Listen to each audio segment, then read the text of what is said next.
All right, welcome back. We've just gone over the rules for this thing, the usual rules. So we're going to be doing some problems with blanks in critical reasoning. So let's once again, here's the copyright notice. These problems are all from the free GMAT prep software, copyright GMAC. And of course, when you see multiple choice questions, that's where you put the answer. Okay, let's put one of these things on the board. How about, let's say, that one. Don't forget multiple choice answers. It's where you put them. Give it a shot.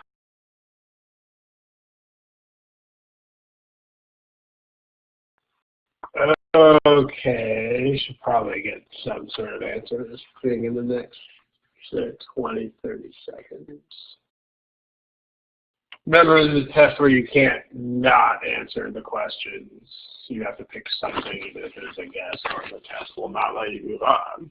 So let's pick something in the next 10, 20 seconds.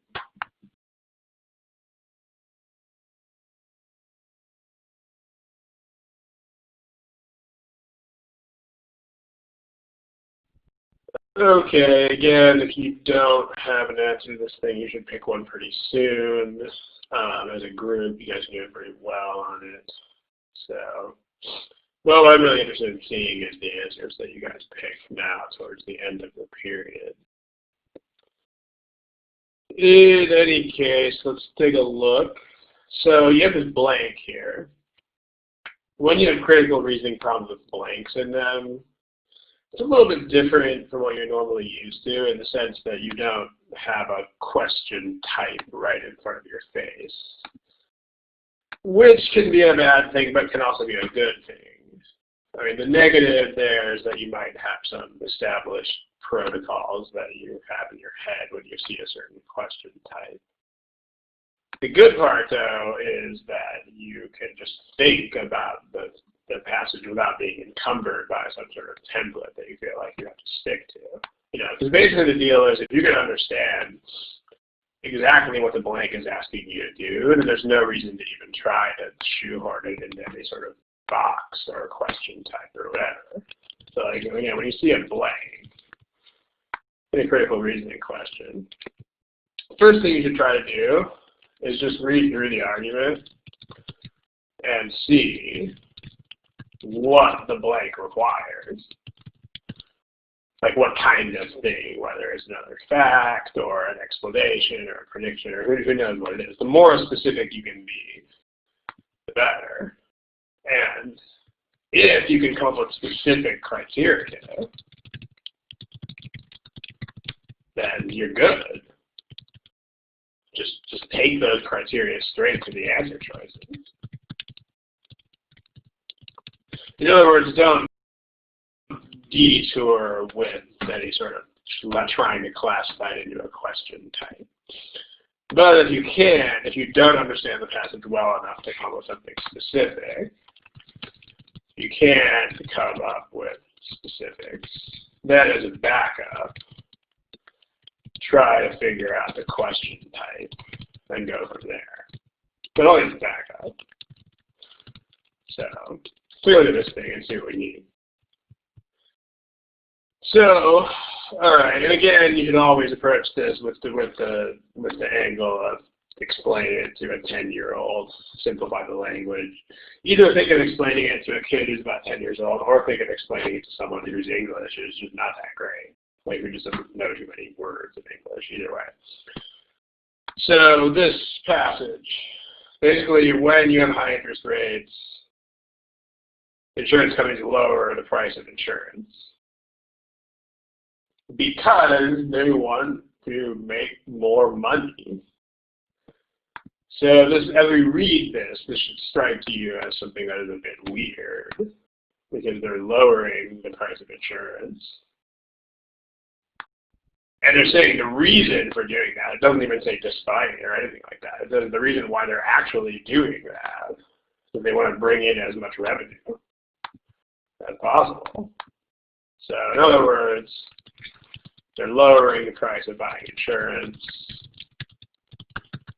so that they can make more total revenue. Right away, when you get there, you should already be thinking about, these things seem to contradict each other, or they seem to clash in some sort of way. So it should already be kind of wheels turning in your head in that direction. But then, okay, so they can do that, blah, blah, blah, blah, and the premium reductions actually help achieve this. So what are we looking for here? Be as specific as you can. Again, you have this action, and you have this goal. And then the passage actually goes on to say that, yes, indeed, this action really does help achieve this goal. What are we looking for in blank?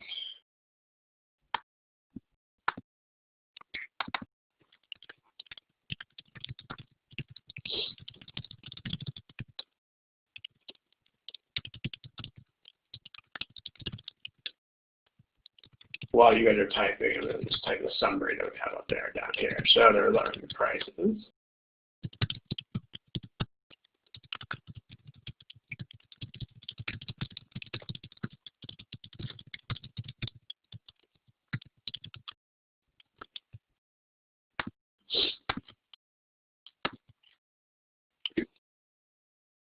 Okay, at least one of you guys is typing. What kind of requirements can you impose on that blank? There's the blank in a simpler form of the passage. Shy crowd. Okay.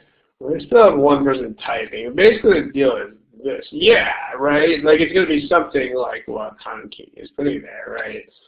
Because you have a lower unit price. Like if you sell an insurance policy, they're actually taking in less money per policy than they were before. So this is actually kind of like a math problem almost. Exactly. Revenue is P times Q, and the P is going down, but the P times Q is still going up. So in other words, the cost times number of policies is increasing. So there's only one way around it, which is that this number, because the cost is going down, so this thing has to be going up. And even before you get to the blank, if you're actively reading this, you should be like, well, it's a little bit weird. When I think of prices going down, I think of money going down. So you should already be thinking about this just as you get halfway through that passage. But this must go up. Otherwise, it isn't going to work. So if you look at the choices, let's see what we have. Interest rates are likely to decrease. We don't care because we're talking about what happens when they are high. So it doesn't matter what they do when they decrease. Smaller insurance companies, there's no distinction between smaller and larger here. If this was relevant, we would have to have something in here about small companies do this, big companies do that. Aha, this one. If they lower the price, more people will buy. Make an analogy if you have to. It's kind of like you have a store, and if you slash prices on your items, then more people will buy them, and you'll make more money.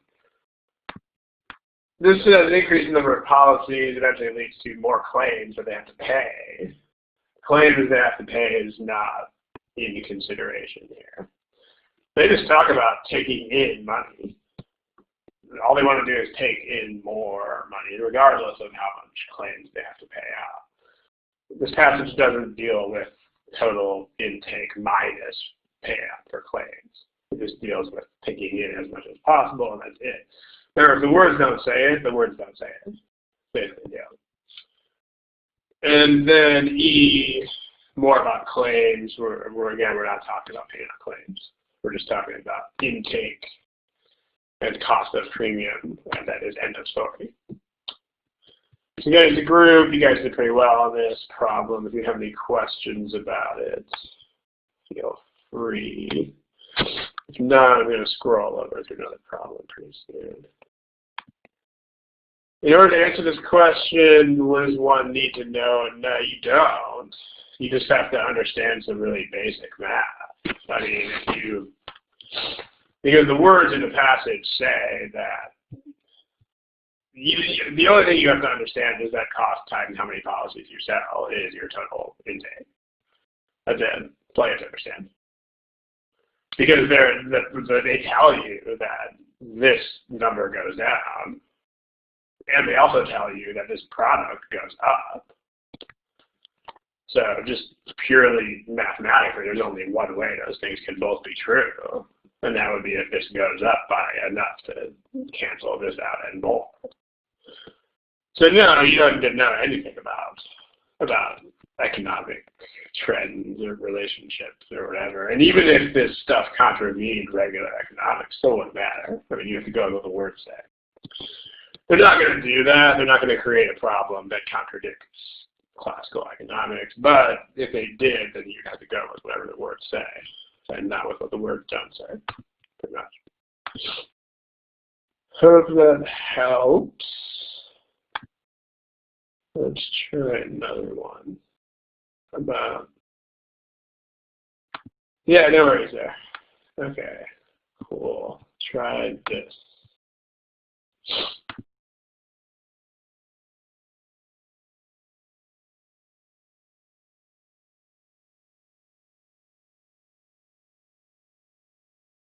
Remember that answers to multiple choice questions belong there in the polling area. If you just logged in, and we're in the middle of this problem.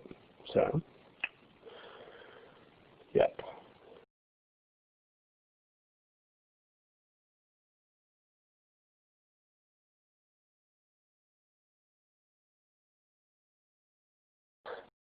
Okay, we should pick something to this pretty soon here. There are people having chosen each choice here, so if you have to guess, then there's probably a lot of other people guessing right along with you. So if you, Haley, Kim, Melissa, remember this is a test where you can't not answer the questions. So gotta answer the questions.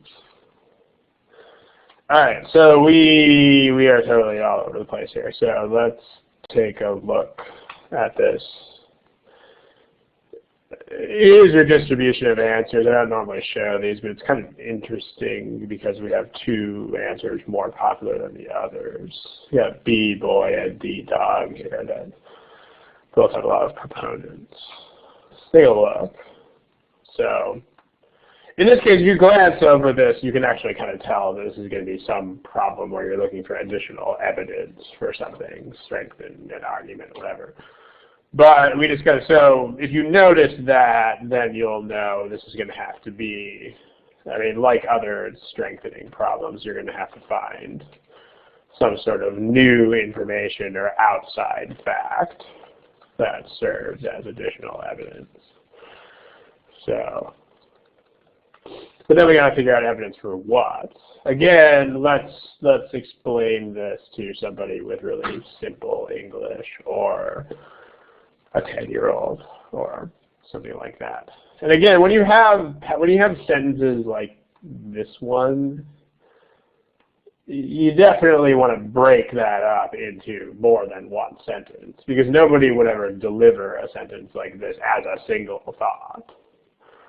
So you shouldn't leave it that way. You should rephrase it, at least in your head, and maybe in some sort of abbreviated form on the paper. So, not really watching the minutes and seconds. You shouldn't really either. I mean, if you're watching minutes and seconds on individual problems, that's not a great habit. I mean, time management should be responding to the question in the chat box. Time management is really just, am I honestly getting somewhere? You know, if you're looking at the text, am I looking for something and not just looking at things? As long as you quit when you're not making progress, that's all the time management really is.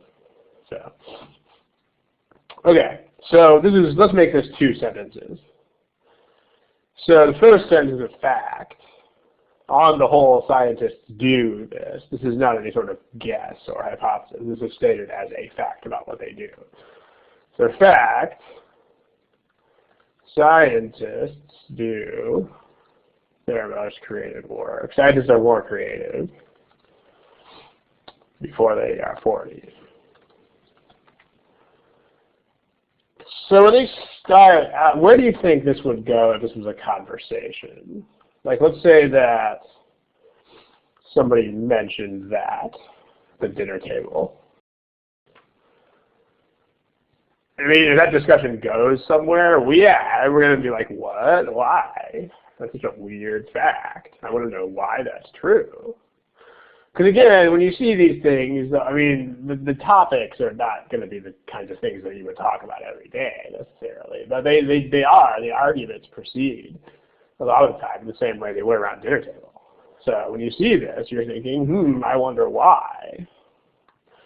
So that should be the thought that already occurs in your head is, I wonder why. Okay. Now let's see what they say. So, a tendency that has been taken to show. So some people think that you just get too old to be creative. All right, now where do we go when we mention, like, other people think this, or it has been believed, lots of people think, experts have said? Like, where are we pretty much always going to go with that? Either in a conversation or in one of these critical reasoning problems. If I toss out, like, other people think this, where am I going with that? But, yeah, right, anything. I mean, just think about someone saying, lots of people think fruit is good for you. That person is definitely going to tell you some way that fruit is bad. This is how we roll as humans, right? So, some people think that creativity basically just declines as you age. So, people get less creative, older, just goes with less creative. So, and I guess are more creative is not the way I should have put this. I just do more creative stuff. Okay. Some people think this. An alternative explanation, say other people think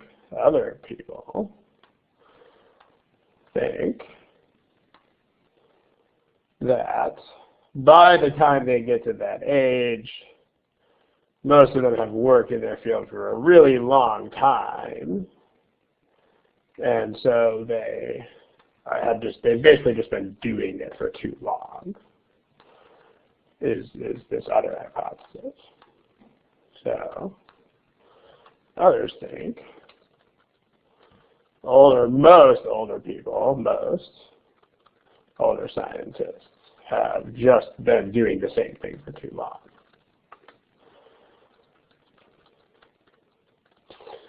Okay, and then we want to argue this. We want to take the green side of this argument.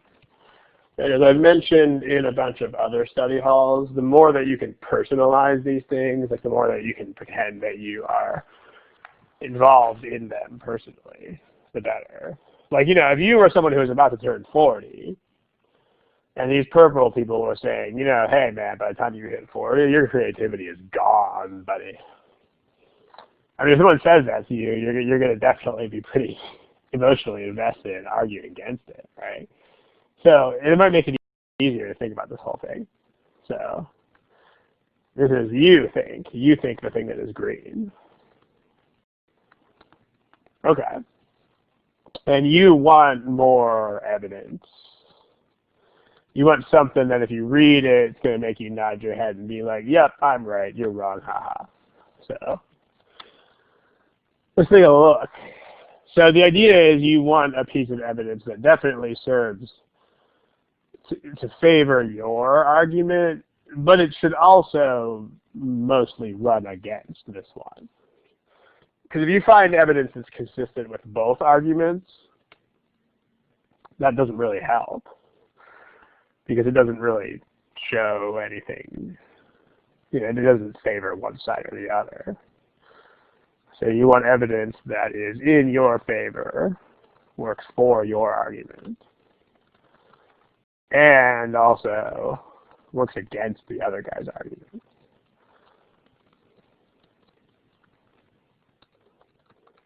In other words, what you can think is if your hypothesis is true, then whatever this piece of evidence is should be expected. Should be something expected or unsurprising if your hypothesis is true. On the other hand, it should be something that doesn't really work or can't really happen if old equals less creative is a thing. Okay, so let's take a look. Choice A says the average age of recipients of research grants is greater than 40. Well, there's a big hole here. Like, we don't really have any connection between this and what else.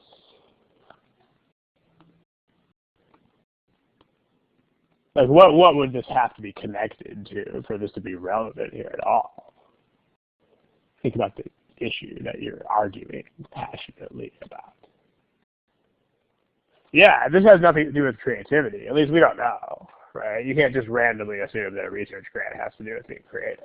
So there's no real connection here unless you just make one up, which is not really good form. Okay, B. What does B say if you're a 10-year-old? Can anybody put B into simpler terms?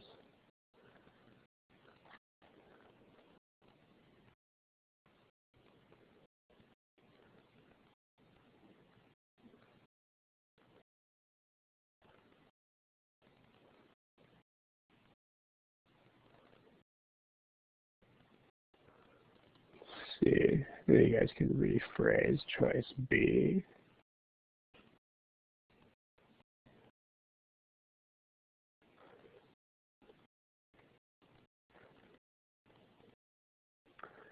Aha, so that is the basic idea, TK, although it lacks a little bit of specificity. But, and I'd be careful with the because there. But what we want to focus on here is the idea of disproportionately large. Like, that means, as opposed to being proportionately large. So, this means that if you look, disproportionate is not a super extreme word. It just means greater than some other fraction, but it's not an extreme. Plus, remember that extremes are not really a negative in problems like this one. I mean, because remember, this is not, if you were looking for an assumption behind an argument, then you would be wary of things that sound too extreme. But in problems like this one, actually, the more extreme the statement is, the more likely it is to serve as evidence on one side or another. Remember, this is not a must-be-true type of thing. This is just, if I give you this random outside fact, does it help or hurt? So extreme would not even be a bad thing here.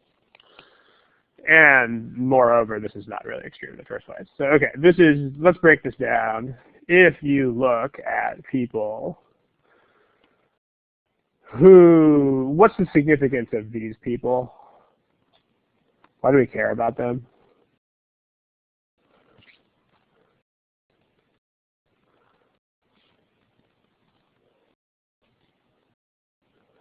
Why are those people significant? The people who do creative work over 40. They're pretty significant here. Why? What do they represent? as far as this trend is concerned.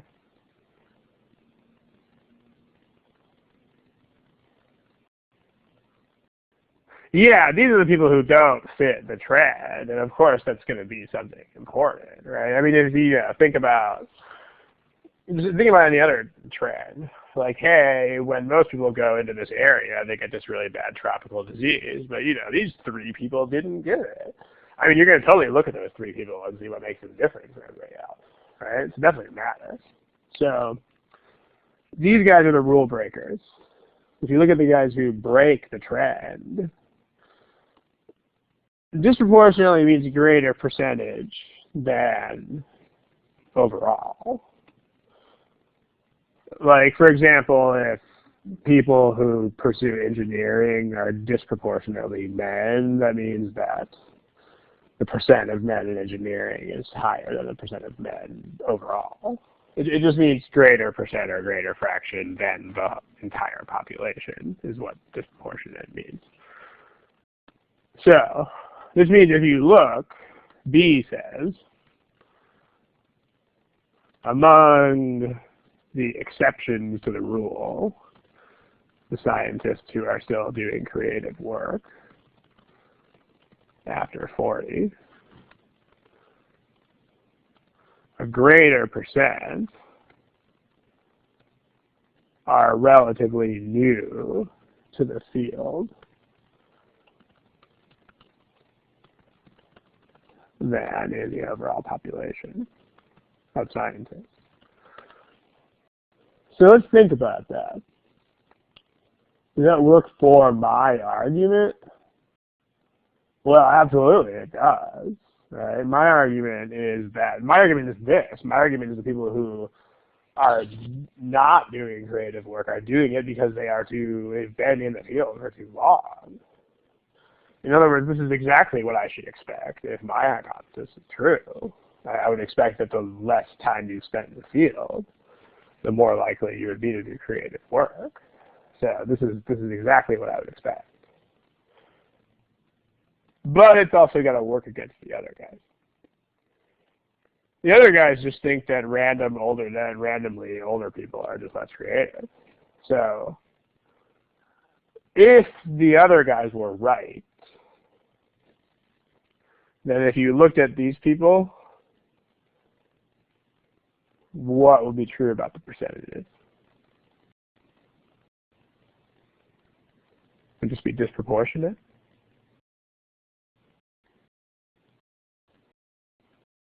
If they were right. Remember, if these guys are right, then the time you spent in the field is irrelevant. Because these guys just think it's your age, biological, as you get older. These guys don't care how long you've been in the field. So if these guys are right, then just like any other irrelevant factor, you would expect this to be exactly proportional. You would expect it to be the same. Like, if you want to stick percentages on it, you can, right? Let's say that, let's say that of all scientists, only like 10% entered the field as older scientists. This would be saying like 20 or 30 or 40% of the creative ones did. If these guys were right, then if 10% of all the scientists were older when they started, then 10% of these guys would also be. Because if this were disproportionate, it would suggest some sort of relationship, which these guys disclaim.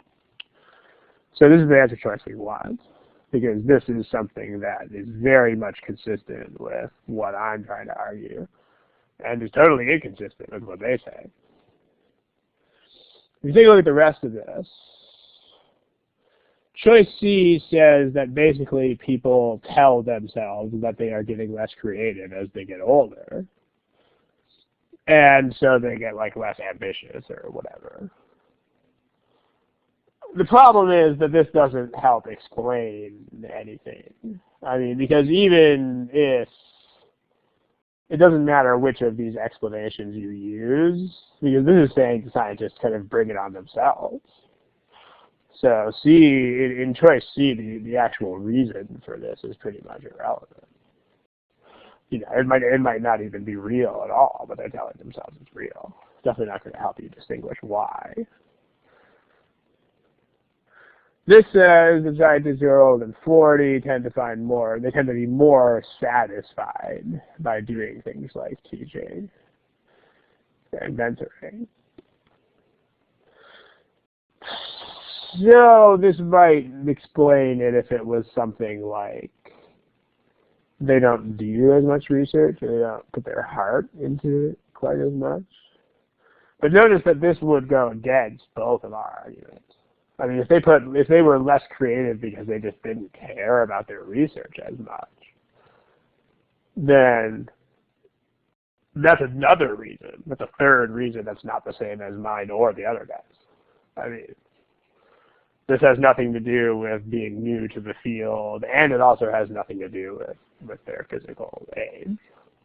So, not what we want. And then E is not a choice that very many of you picked. But E just says that you witness the same pattern in other fields. Which is great, but then in those other fields you would have exactly the same dilemma of, I don't know why. And these would both be plausible hypotheses. I mean, you could make exactly the same argument in poetry and music. Still have the same argument raging on and on. So we want to support the explanation that the speaker gives. So when you say a tendency that has been taken to do this, that is specifically the speaker does not take that side. This is what other people think. So you just pay attention to which statements are being made by the speaker. So an alternative explanation is this. So I mean, it's a very formal sounding piece of language, but if I'm like, hey, these other guys think blah, blah, blah, blah, blah, but actually another reason is X, then, I'm supporting reason X. So, yeah, let's see, the first explanation. Well, the first explanation is not really so much irrelevant because if you're trying to settle an issue, then you actually have to have evidence that doesn't favor both of those hypotheses. So, because this isn't just one explanation per se, it's actually like supporting one explanation in a debate. So if you had evidence that was perfectly consistent with both, then you couldn't really say that it supports one. I mean, they're not going to write a trick question, so if they don't specify, then then there's only going to be one explanation that even supports it in the first place, like there is here. But in a debate between two positions, anything that supports one should also work against the other one. Cool, it's a good problem. And again, the density of the language here is kind of a problem. But that's where you need to spend the time. I mean, you shouldn't rush through wordings like this. You need to spend some time processing it and spend some time on it. Definitely worth it. Let's look for another one. What about that? This one's not as dense as the previous one, which means it probably won't take you as long. Remember, here's where you find answers to multiple choice questions.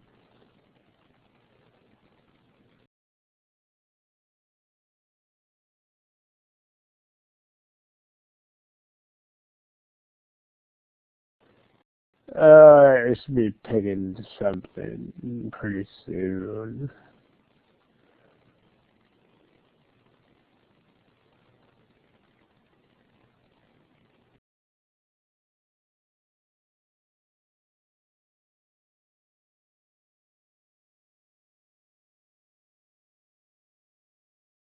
Okay, if you have to guess, go ahead and guess. Most people are picking the same choice here. Let's go ahead and take a look.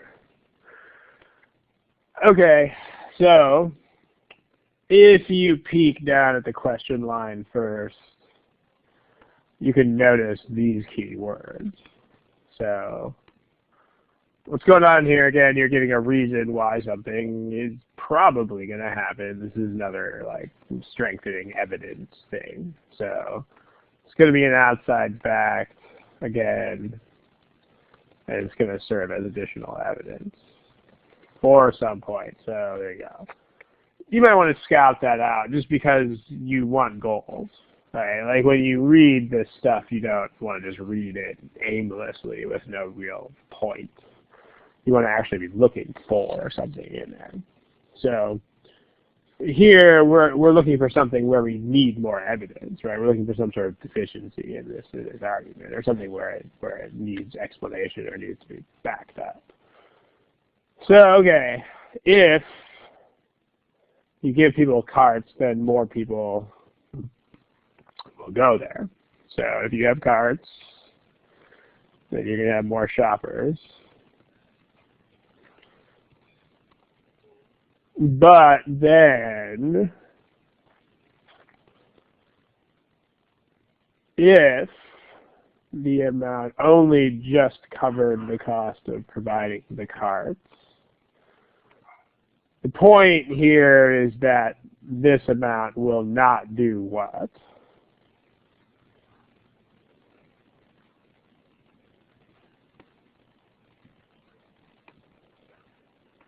These shoppers, they will increase their revenue, but only to a point where it covers exactly the additional cost. So revenue minus cost will not increase, right? So these shoppers will not increase the stores, but they won't decrease them either. They won't increase or decrease the store's profit. Well, yes, it is. Okay. But then they're saying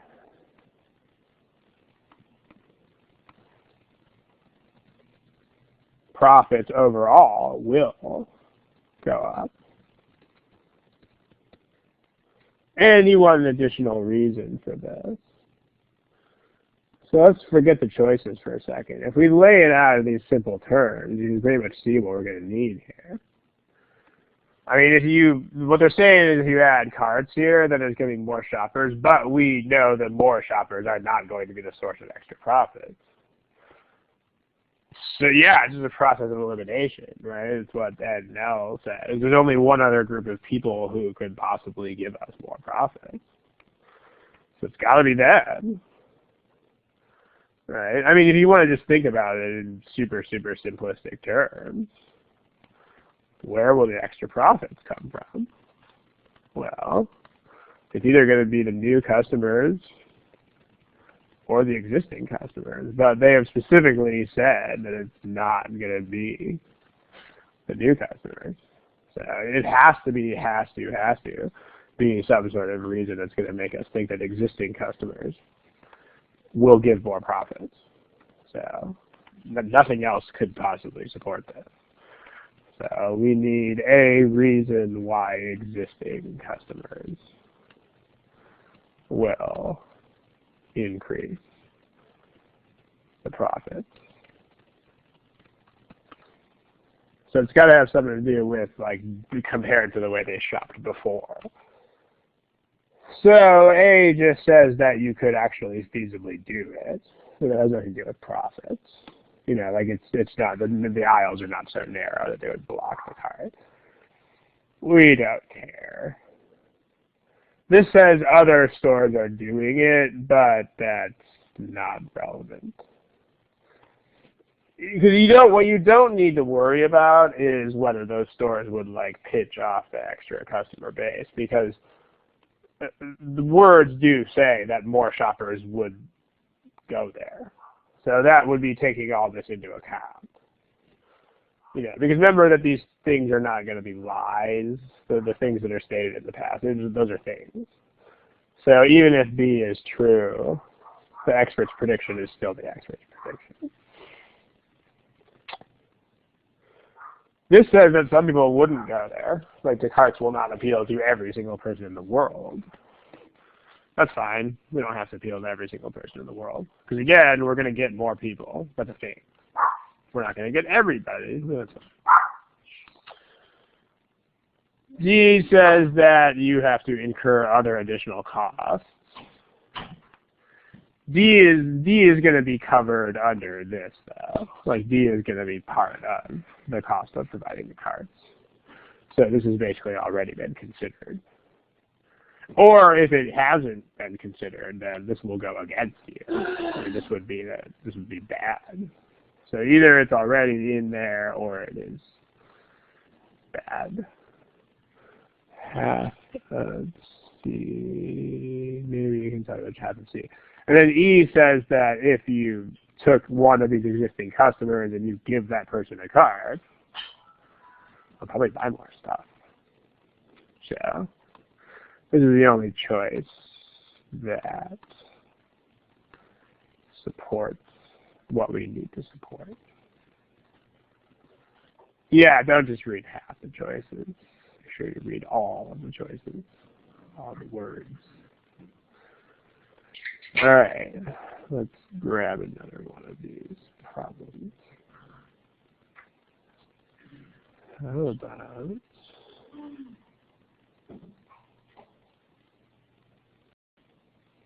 let's say this one's got a lot of words in it. Some people just don't like problems with lots of words in them. So if you are one of those people, this problem is for you. Lots of words.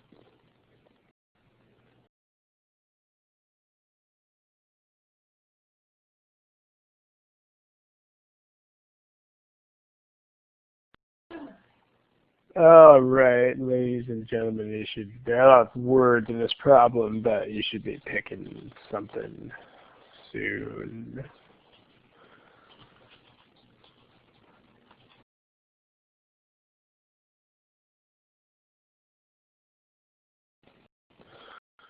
Okay, let's look at what's going on here. So if you peek at the question line, it's not as, I mean, the words are not as obviously, there's not much of an obvious giveaway of the type of task, but you have some fact considerations which may help settle some issue. We'll have to read the whole passage to see what all this blah, blah, blah, blah, blah, blah about elephants and stuff is. But we need a reason. So we're saying, in other words, some evidence will help us settle some issue. So we're going to need to have some connection between those specific facts and that issue. So let's take a look. So what do the facts say? Well, when there is hunting, I mean reproductive maturity, let's call that puberty. So when you hunt an animal, you're going to see it hitting puberty earlier for whatever reason. The because isn't really going to matter because the because is not going to have to do with using the evidence to evaluate stuff. So they say hunting goes hand in hand with early puberty. Then what they say is lack of food, so like famine. Famine goes with later puberty. For whatever reason, they're not as kind with providing explanations as they were with the early stuff. But basically that's what it is. Hunting goes with early puberty, famine goes with later puberty. These are the considerations. And then what that last sentence says is, knowing these things will help us decide which of those two, like hunting and famine, killed off the mastodons. Okay, so now what you don't want to do is just pick some other random thing that would help us tell. So, like, I'm looking specifically at choice E. Like, choice E is a totally different, unrelated thing that might help us tell. Because if the dwellings made of these things were earlier than hunting, then hunting probably didn't kill them. But that has nothing to do with the science they presented earlier. Like, no, the question doesn't just say, give me anything that would help settle this issue. It doesn't say that. The question says we need a reason why these facts. So you gotta have something to do with puberty. Like, E doesn't have anything to do with early versus late puberty, so E is not a thing. That was the most popular wrong answer here. But make sure you read the question carefully, guys. The other ones, A has nothing to do with the same. A has nothing to do with the same stuff. Nobody picked A. But again, early versus late puberty. Nope, they don't talk about it. B says the age when they hit puberty can be established. Okay, we didn't care how you establish it. This is definitely the right answer. Because it means that we can use these considerations to decide. If they hit it early, hey, hunting. If they hit it late, hey, climbing. This is just when they became extinct, but not how. Again, it has nothing to do with the early or late puberty criterion. And then this one does mention reaching puberty, but this is male versus female, which is not a criterion the passage mentions. They don't go into that. They just look at the whole populations and say that if everybody is hitting puberty earlier, then blah, blah, blah, blah, blah. So again, notice your work is 90% of the work that you do happens up here. Like you don't really want to go into the choices until you have a very, very specific criterion to apply to them. Like you should have a question that you can ask each of the choices. Like, hey, do you connect the idea of puberty to these mastodons? Yes or no? All right, only one choice does. But just make sure you don't go into the choices and randomly read them. Like make sure you go in there with some sort of standard by which you're going to evaluate them, some sort of specifics. Any questions about this one? Not. See, look at another one. About it. And what is the answer? The answer is B, boy. Okay. Hello. Yeah. And here's where your multiple choice answers go.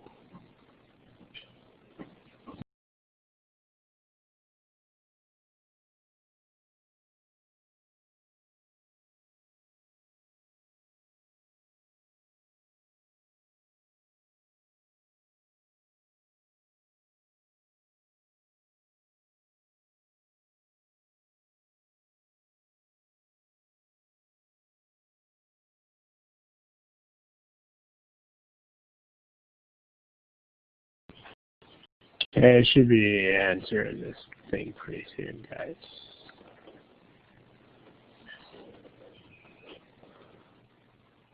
As far as the time question out there, it's just until most people have answered it. Because again, remember, you shouldn't be like looking at minutes and seconds every time you're doing a problem.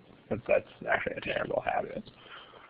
If you're going to look at a timer, you should only look at a timer 1, 2, 3 times in an entire section. The rest of that should be just normal time management, which is if you're stuck, stop. That's pretty much all time management is. Okay, let's take a look at this thing. So, if you skip down to the question line to get a sense of something, we have, okay, nevertheless, something is true because. So again, this is going to be like a lot of those other ones. You're going to have something unexpected given the other facts, given previously stated stuff. That's what the nevertheless is telling you. And then you want to come up with it. You want to explain the unexpected thing. With new information, of course. Because, I mean, if it was not new information, then you wouldn't have to supply it. Okay, let's take a look. So, researchers, people have found some drugs in lakes and rivers. If they were there in large quantities, then they could be harmful. But they're not. There's too little of these drugs to actually affect people.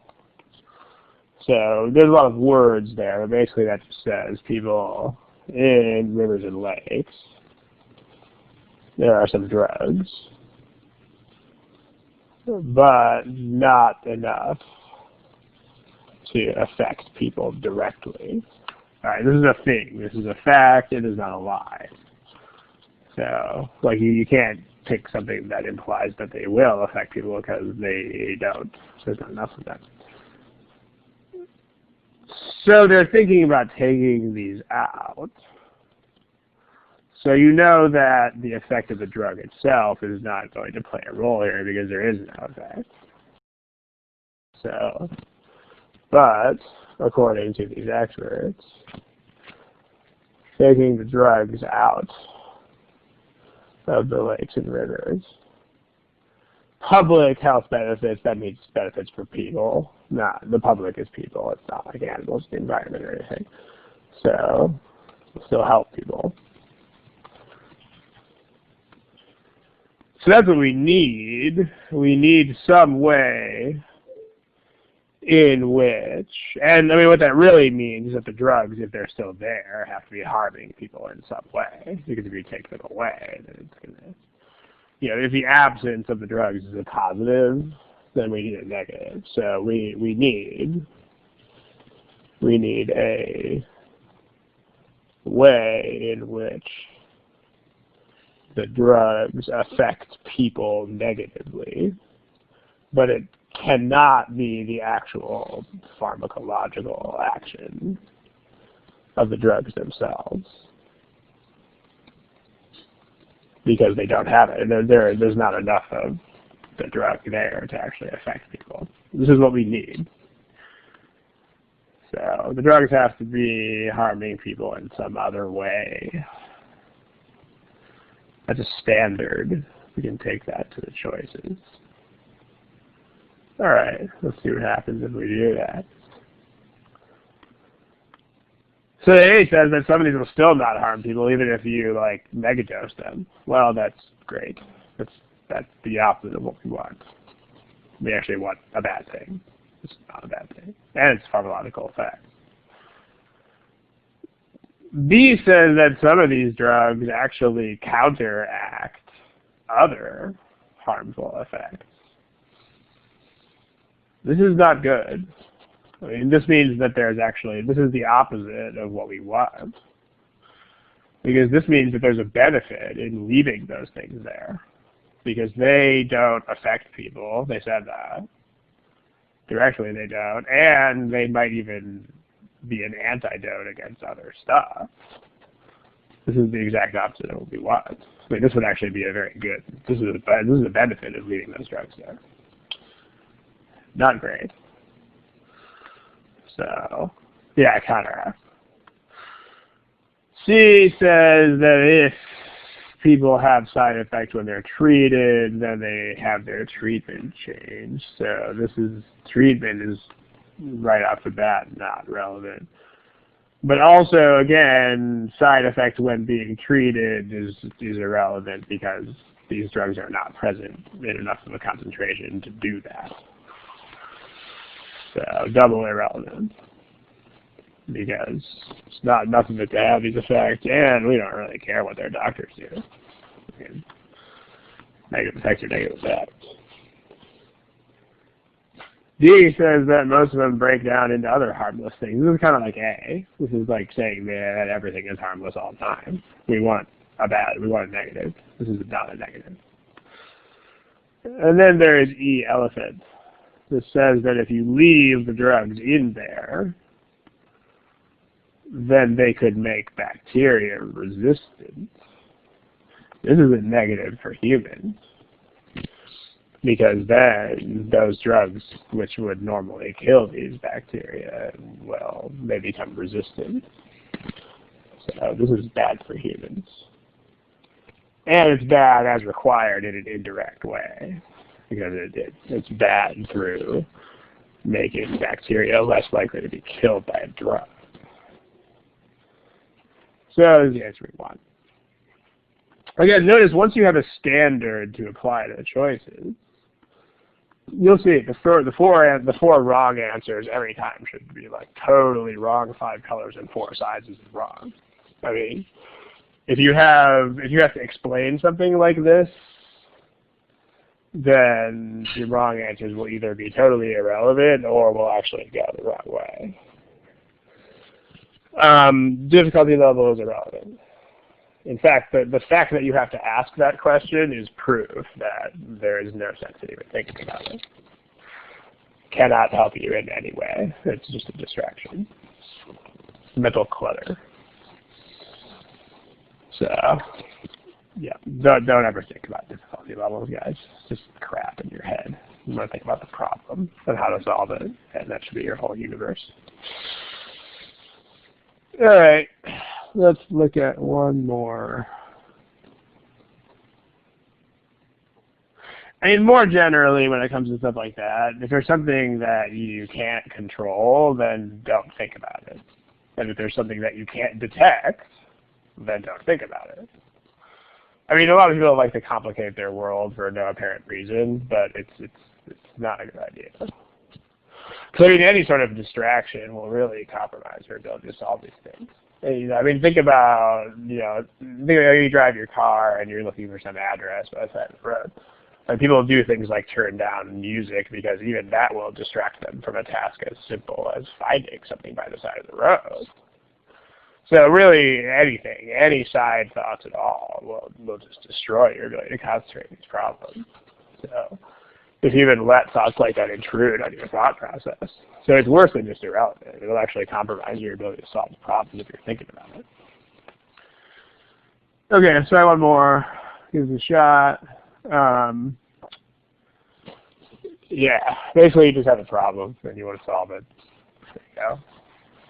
If you got a problem, I'll solve it. Someone will be old enough to understand it. Okay, try this. Here's where you find answer choices. Someone got it. Someone who's old like me. All right, give it a shot.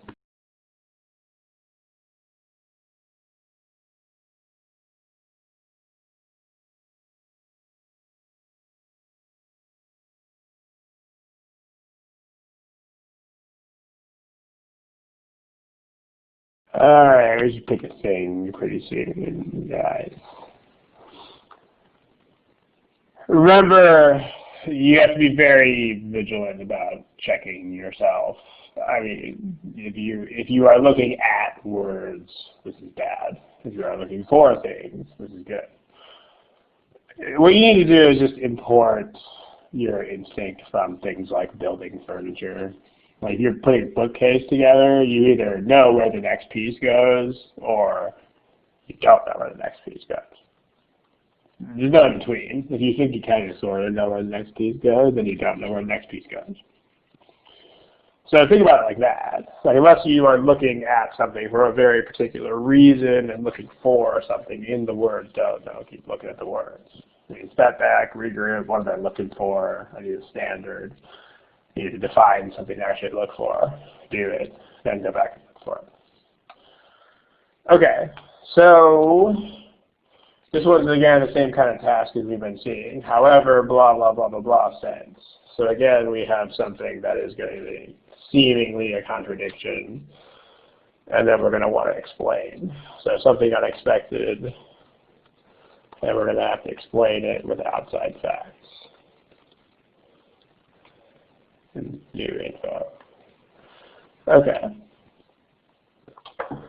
So let's see what's going on here. Well, government restricts the export. So this was a lot of dense words here, but basically in this country, let's make it the U.S. or whatever country you're in your country, it's hard to ship cashews out of the country in raw form. So like farmers can't just send their crops abroad because of laws. So they're keeping the cost low for domestic plants in the country. So basically, farmers, because the law says farmers can't just sell raw cashews abroad, they route them to processing plants in the country, within the country, their country. Okay. So this policy, I mean, obviously anything that reduces their market is going to be bad for them. So this policy is bad for farmers. But the plants are in the cities. So, I mean, this is clearly bad for farmers. But it's good, that's what's saying farmers, I'll fix that in a second. But it's good for city workers because the processing plants are in the cities. Farmers, farmers. Okay. So you would think that it would reduce unemployment in the city and maybe raise it out in the rural areas where these farmers live. So the government says that the restrictions help reduce the unemployment of these people. In other words, removing them would hurt their effort. So the government says it'll keep people employed in the city. But even though these things are true, even though these are things, they say, you want to say, nope. Even though these things are true, they may have, the restrictions actually make urban unemployment go up. The restrictions actually increase unemployment in the cities. Okay, so this is really kind of perplexing, and the thing that is good about that is the more perplexing the result is, the more you're going to be able to narrow down what you require of a right answer. Because, like, in point of fact, the policy is definitely bad for farmers. That's definitely a thing. And also, it keeps the workers employed at the plants. But we still, this is shades of another problem, right? It's kind of like the problem with the shopping carts. It's like, well, the new customers won't bring in more profits, so who will? Same thing, like these people are not unemployed, the people who work in the plants, because the policy keeps them employed. So these guys, these people, do not contribute to the unemployment. So what we need to find is we need to find some other population of people in the cities who are unemployed because of this policy. That's pretty specific. Like that is just so specific. I mean, again, you should take the time to get that. It's a very specific standard. We need another group of people who are in the city who are unemployed because of the restriction So that's very specific. Again, like I said before, like pretty much 90% of your work is done by the time you even touch the answer choices. That. We need another group of unemployed to build the city. Well, because they can't make profits, the farmers are being driven into the cities, and because they are farmers, when they get into the city, they don't have a job. So there's the answer we want. I mean, because the policy is the reason why they are not making profits as farmers.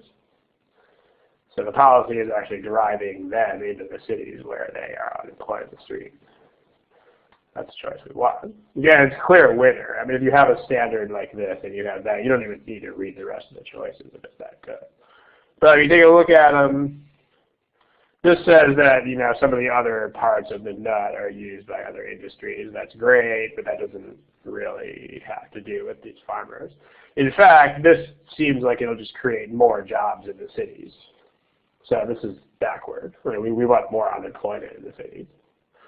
This is like, actually, we keep even more people employed. Well, yeah, this is the opposite of what we want. We don't care about other crops because, yeah, we don't care about other crops. This one, comparing income versus not income, nope, we just want to compare jobs versus not jobs. Not how much money they make. And then this, if you did not have the government propping them up, then the processing plants would not be able to compete. Well, guess what? The government is propping them up, so we don't care. This is contrary to reality. So we can hypothesize all the unicorns we want, but it doesn't make them relevant. There we go. Again, you want to have a standard, you want to have something specific to which you could subject the choices. This definitely does the job. Good times. And that's it. So I do think the next one of these Thursdays thingies is in 2 weeks. So the times are going to shuttle around a little bit. I think most of them are going to be at around this time now. But just check the Thursdays with Ron page. The new session should be posted up here pretty soon. It's going to be, I think, the 29th, but just check it in a couple of days just to make sure. And awesome. Good night, good morning, good afternoon, good luck.